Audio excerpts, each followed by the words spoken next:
Oh yeah, Yep. I can't wait for everything nodes. I'm gonna make a course from that for sure. Yeah, I want to know more about that. Any info, any news, any development updates, anything?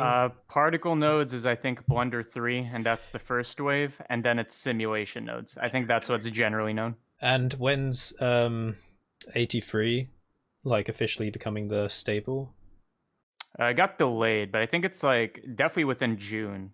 I'm pretty sure. For those of you procedural heads, check out the wave texture in 2.83. You know how it has saw and sine? Yeah. What I'm talking about? There's now triangle in there. Interesting. And it's really cool. If you just play with the color ramp, you can make like wooden like slats in 2 seconds. It's really cool. It's super, super beneficial for doing like something like that. Okay, I was gonna say my favorite addition is noise texture, and now they have a roughness slider for people paying attention. That one's gold. Caught me off guard watching midges. Yeah. Course. What's roughness? I don't think I've seen that. Is it 2.9 or 8.3? 2.83. I use I guess 8.3. So I'm still not using 2.9. It's been too buggy for me. Maybe it's just for what I'm doing. I'm not gonna touch it till it goes in beta. Is it in beta or alpha? It's alpha. I've tried it and it was too buggy. I went back to 8.3. The only alpha I ever touched was 2.8. I think everyone did that. Yeah, 'cause it was just that much better. Yeah. Yeah, But Eevee was very like my scared of first client 2.8 for a long time. Yeah, I won't do videos on anything that's not like the standard right now. I went down that hole, especially with 2.8 when it came out with the alpha, and I started doing videos on that, and it was just like a nightmare. And in the comment section was a nightmare. I had a different experience. I think when it went into beta, that's when I started doing tutorials on it. But I credit the 2.8 craze to the success of my channel because I only did Eevee tutorials, like animations, and I only did 2.8. And because of like the hype of it, it did really well. And one dude consistently like called me out on. He's like, "You just put Eevee and 2.8 in your tiles because you're just trying to get views." And one time I was like, "Yeah, I am trying to get views. You know why? Because I want to have a successful channel, and that's how you do it, buddy." Yep, exactly. No, I think that's how I found your channel. Is I was finally like, okay, I need to figure out what this 2.8 thing is, and I think I found yours. And I remember being like, oh my god, this is so awesome because I think I had 5,000 subscribers at that point, and you had 3,000. And I remember like looking like, oh, this guy, he's gonna be so great. And now it's just like, duck. Do you remember when you followed me on Instagram or something? I was like, "Hey, I know you, dude. Your tutorials are cool." Do you remember that? Yeah, I remember. Yeah, and of course, like since it's all about the numbers, I was like, big shot over here. I was like, I got 5,000 subscribers. Look at this kid with 3. Like, you'll do great someday, son. Oh, that was when I had fewer subscribers than you? Yeah, when I found you, I had more subscribers than you did. Oh, okay. And I remember messaging you on Instagram. I'm like, dude, this is so sick. I can't believe like I've never found your channel before. But yeah, that's probably when you were like, I remember looking at your intro, you were uploading like, every day, and I was like, okay, I wish I did that when I was in college. Yeah, that's why I was like, these guys are gonna smoke me because I'm working full time. I'm like, I can't keep up with this volume. Yeah, I remember seeing Daniel Kraft. Daniel Kraft. Oh, yeah. I was just saying, Daniel reached out to Blender Binge, and I was like, I was always waiting until I had 10,000 subscribers, and I would feel worthy enough to message you guys. I'm like, dude, I'm pretty sure I checked your channel the other day, Daniel, and you already passed both of us. Yeah, I think you passed me. I haven't. No way. You're at like what, 48? I don't know what the heck I am. No. Hey, Well, guys, you everyone are shout out your past me. subscriber number in 3, 2, 1. You're past me right now. You have 45.5. I think I have 43 something. I haven't passed binge. Okay. You will. I slowed down. I slowed down tremendously. Like I'm gaining subscribers daily, but I've like taken a nosedive. That one 20 modifiers or whatever. That one went wild for you. That one went pretty big. Yeah, it did. It did actually go pretty big. I'm at 46.824.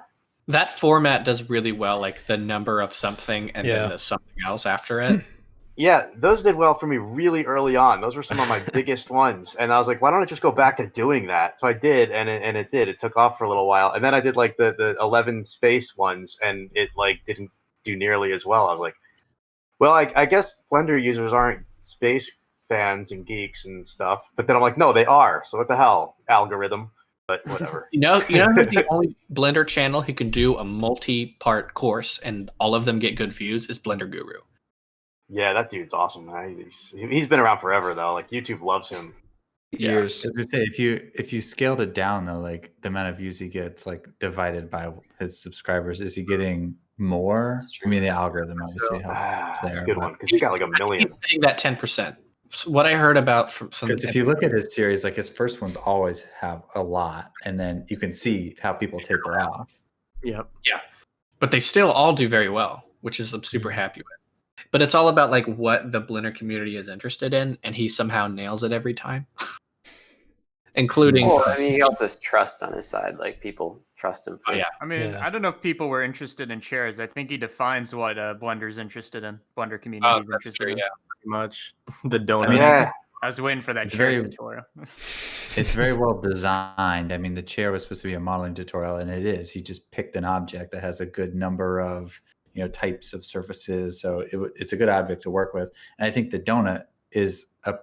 I mean, it's by design that's like what the scene is because he's like, I need particles, I need primitives, so he's got the torus, I need sculpting, so there's the frosting, I need glass, so there's the coffee cup. So I think it's very well designed how he kind of arrived at that scene. I doubt he was like, oh, people love donuts and coffee. He's like, no, I need X, Y, and Z, and birthed from that is millions. yeah, of donuts. that's a good point.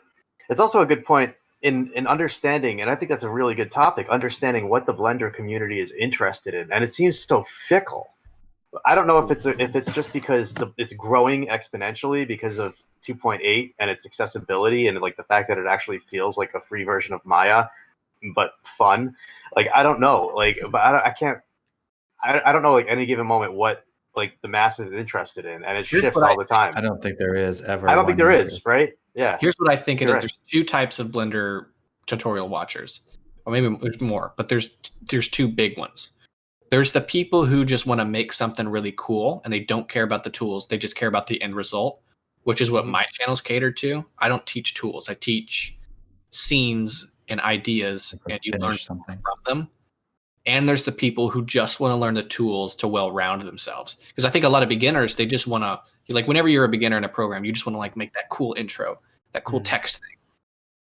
That's kind of what my channel's catered for. And I really appreciate Blender Guru because I say, watch him first and then come to my channel.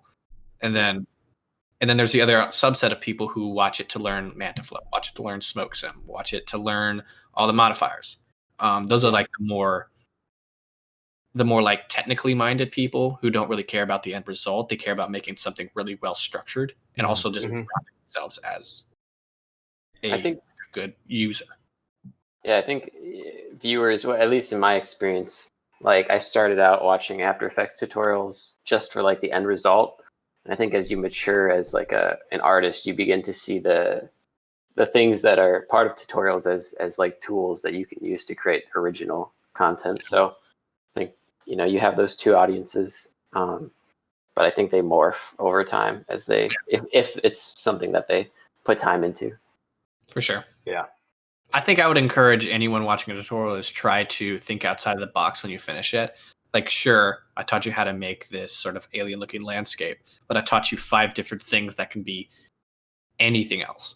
And that's what I would tell people, like, because I get a lot of questions. How do you come up with ideas so frequently? It's like, well, take a process and then do something else with it. And you got another thing. Yeah. Mm-hmm. Yeah. I was going to say with color, it's like, it can be anything. And a lot of times people want to use your exact like color palette. It's just like, just change it up a little bit. They like want the hex codes. It's like, you don't need that.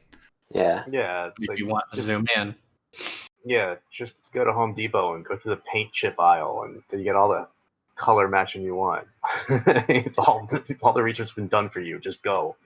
With the technical stuff you were saying, Dougie, like with my hard surface tutorials, it's if I'm making a whole model, it's going to take me hours to do a full tutorial on. So it's like with you can make your scenes in like 12 minutes. I've noticed that's about roughly how long your videos are. But with mine, I either make a super long tutorial or I just focus on all the super technical stuff that gives people the intuition, but also lets them not have to sit for hours on. And that's where I also try to monetize courses that way.